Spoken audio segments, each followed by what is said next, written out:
and welcome to another edition of Cavs Daily presented by FanArc. I'm your host, Paul Williams, and you have found your one stop shop for everything's Cavaliers related, the good, the bad, the ugly, the interesting, and everything along those lines. Today, we're going to get into a few things about just how you're feeling in regard to the upcoming season after a few years of growing and then maybe a year or two of disappointing finishes.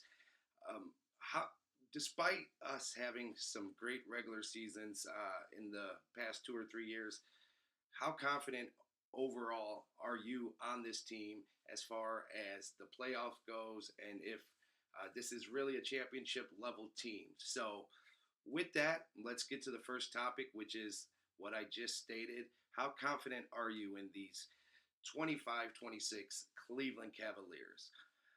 Coming off of a 4 year growth period where I think we took some type of steps every season to now being in a position where it really feels like it's finals or bust.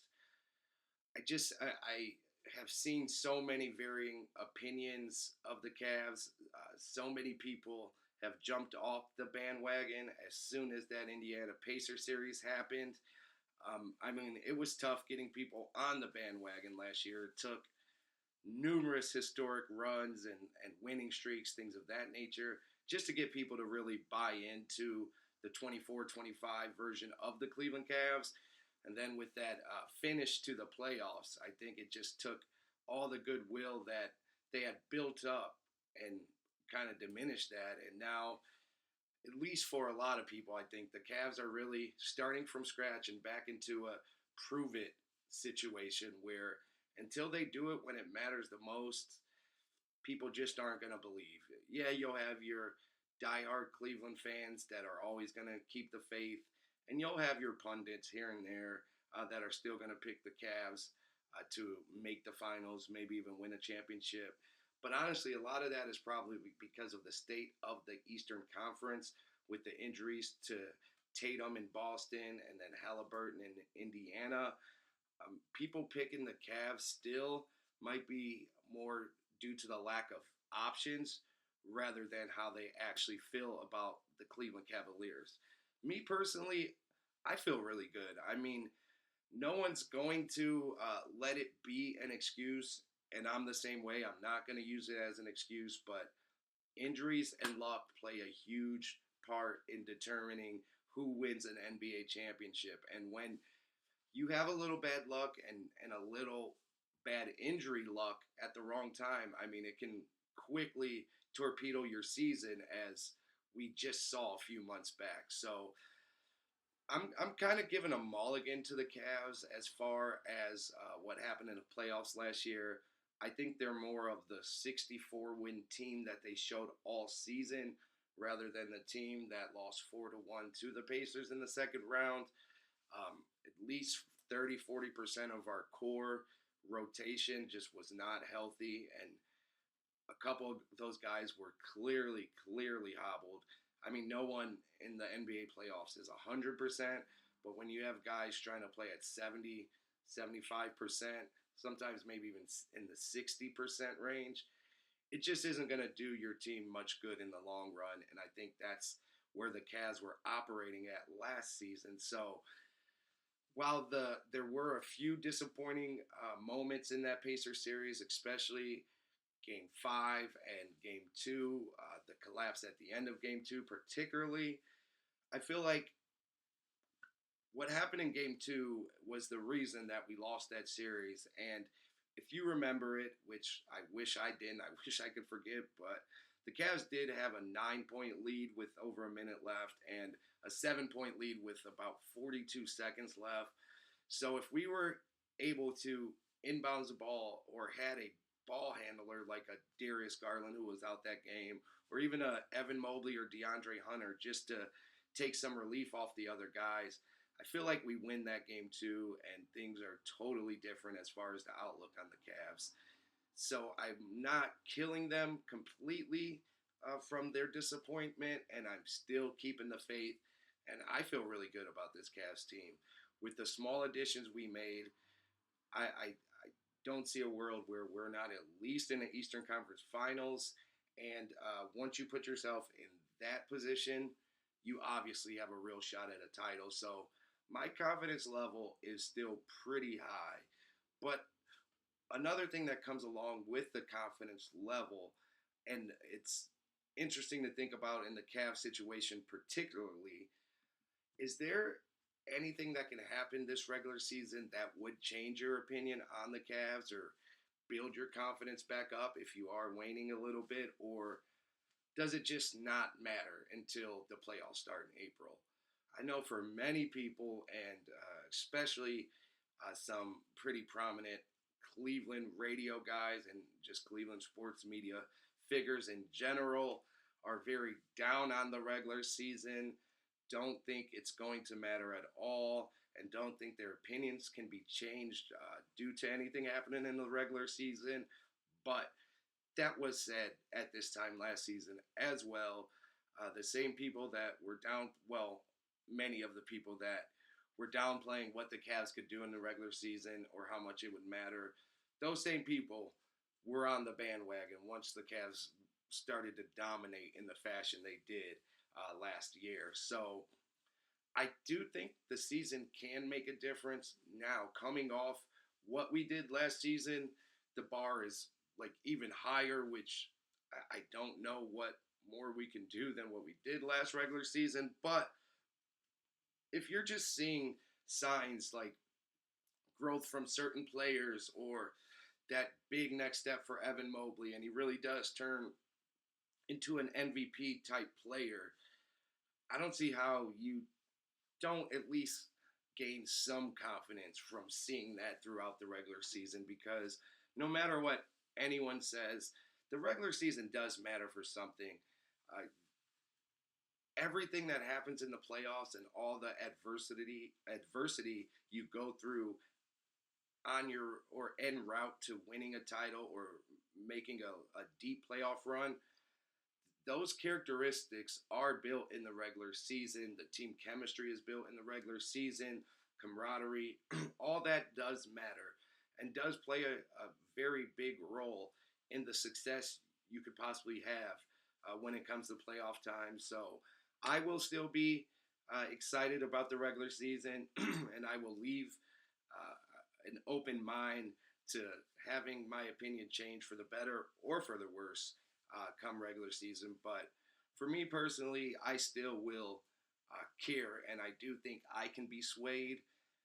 I don't know if that's the case for many people, but I do think if for some reason the Cavs scuffled a little bit or just weren't performing the way they were supposed to or predicted to, I think it would matter then. So I feel like the Cavs could do a lot to maybe make people even more down on them, but it's going to be tough for them to really gain people's trust or confidence until we get to April, no matter how unfair that is. That's just kind of the facts of where we're at as a franchise.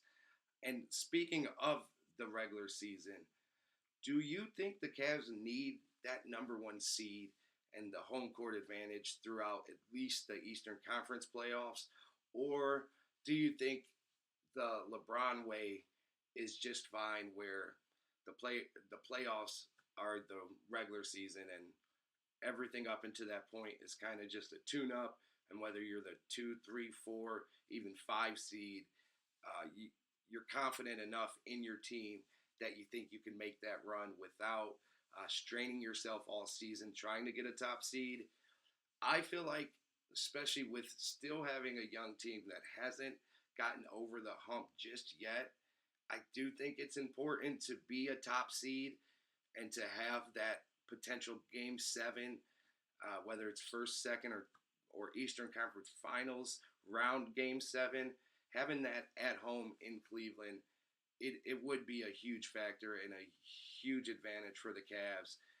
And those are realistic possibilities. We could easily go 7 next year in the second round in the Eastern Conference Finals, and also in the finals. It could happen easily.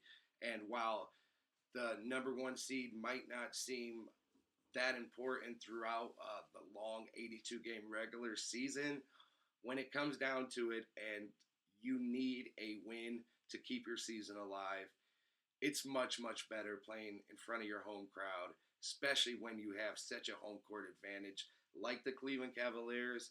While they've been a very good road team as well, we've been one of the best home teams for years now. And I do think that it's big for the Cavs to get that top seed and to know any crucial game 7 will be played in your house. So I do look for the Cavs to still fight for the number 1 seed. Now, I don't think they will overwork their players to try to get there. But yes, I believe 100% that having the top seed is important and is something worth really going all out for. And to wrap things up on this show, a lot of it has talked about the regular season doesn't matter, why it doesn't matter to some or may matter to some. And no matter what, there's a lot of people that think the 82 game regular season is a sludge and is too long. So I can see it getting boring for some casual fans, and not all Cavs fans are going to watch even the majority of the regular season games or maybe feel like they need to watch them. But there are plenty of reasons to watch regular season basketball. I mean, if you love basketball and you love playoff basketball, the regular season is the build up to that. There's always history being made. It's always fun to watch your team take those steps, watch individual players continue to progress, and then have guys like last year Ty Jerome come out of nowhere and be such a pleasant surprise. There's always a ton of interesting storylines throughout an NBA season, which to me, as a big time, obviously a huge Cavs and basketball fan, I love the regular season. I get excited for each and every game. And I just think, even for the casual fan, there are a lot of good reasons to watch regular season NBA basketball. I mean, just last year alone, there were so many historical moments in the Cavs season that will still be talked about 10, 20, 30 years down the road. It's cool to have been a witness to that in real time, and it's something that you just there's no substitute for that. Like, yeah, you can find out what happened by watching a YouTube highlight clip or looking at box scores, but watching the games and watching them unfold, it is very fun, and it does kind of connect you on a different level to the NBA in general and the team that you're following. And then when you get to the playoffs, it just feels so much better and so much more intense when you've been there for the ride the entire season. So I think there will always be reasons to watch NBA basketball, whether it's November, January, or March.